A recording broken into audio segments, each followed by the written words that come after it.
Hey everybody, my name is Fork and I would like to welcome you to the 8th episode of Indie Bytes. Today we're going to start off with Order of Twilight by the team over at Stab Yourself.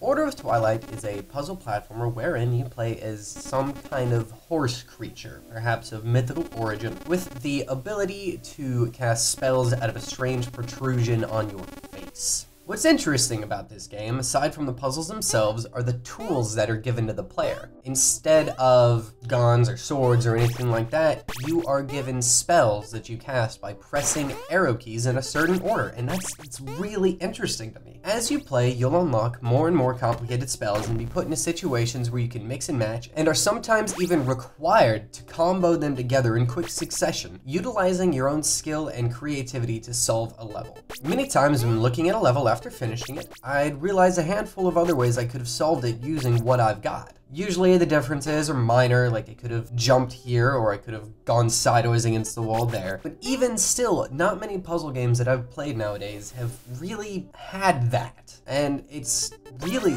an awesome feeling to have, especially in a game like this, to look at it and go, oh wow, I could have done this. I didn't think about that. The puzzles never really seem all that obtuse, and they're not really hard to figure out, but sometimes casting the spells you need to cast quick enough can be a bit of a challenge, though it's really not something to dock points for because it actually encourages adaptation and development of skills and quick thinking, and that is awesome. Unfortunately, there's no save system, so if you want to come back later, you'll have to start right back at the beginning, which is a problem for somebody like me who plays games a little bit at a time. But it's not a very long game, so I suspect you're meant to play it in one sitting. All in all, if you like magic, ponies, platforming, and puzzles, this game is for you and you should give it a look. At the wonderful price of $0.00, you have got nothing to lose. Next up, we've got Dig to China by Davin TV and posted on Game Jolt and Games Butler. I'm not ashamed in any way to admit that I have spent far too much time on this game. It is clearly designed to be addicting, and it does an absolutely brilliant job. You're digging to China, but you can only dig for a short amount of time.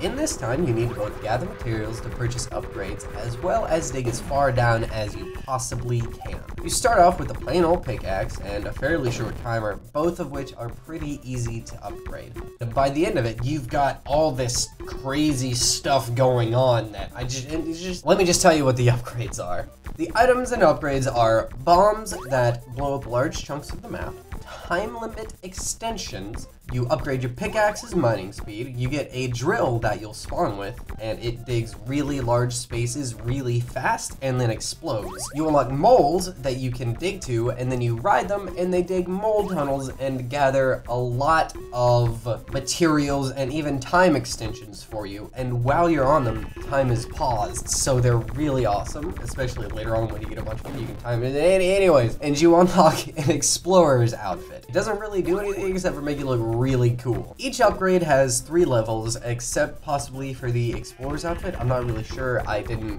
put much effort into getting the materials to upgrade it more after I got it for the first time. The strength of each upgrade is well balanced with the cost to get it, and they definitely help you dig farther. There are varying levels of toughness of the dirt, I guess is how I would say that. You start off on a fairly easy level, but as you go, you realize that you need to upgrade your gear to make progress. Like I said at the beginning, every single bit of this game meshes together so well that there's no way it was designed to be anything other than addictive, and I don't even care. It's so much fun. I had so much fun with this. With Android and iOS versions, you can try this sucker out anywhere and take it wherever you go, and I have played so much of this on the toilet, I ain't even gonna lie. It's great. You should go check it out. Our third and final game for the day is Iris, a senior year project by Ethereal Equilibrium, a team of students from DigiPen Singapore. Made in only 6 months, it is a very short platformer that honestly has a boatload of potential. And when I say short, I mean I finished it in probably under an hour. You play as Iris, a young girl trying to find her younger sister. After some sort of MacGuffin crystal thing is found that does some sort of magical thing that isn't really explained, some demon angel spirit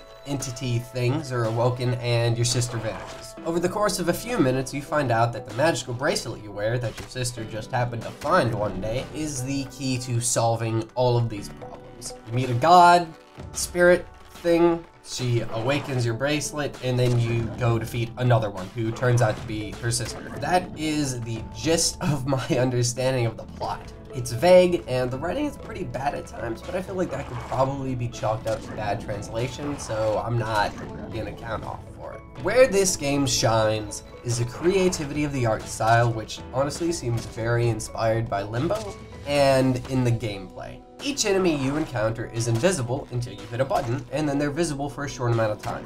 When visible, you can see the enemy's weak points, and you need to hit each of these, sometimes multiple times or in a certain order, to dispatch the baddie. While the game is over almost as soon as it began, I feel that this is worth mentioning because of the thought process I had going into it. At first, I wasn't expecting much. Towards the middle, when your bracelet is awoken and you get these different kinds of arrows that you can use, I thought that I was going to get at least a couple of hours and more upgrades to the bracelet. Then I was disappointed when it was over. The monster designs are awesome, the final boss design is amazing, it was just too short. Though I didn't care much for the plot, I would love for this gameplay to be applied to a fully realized version of this game.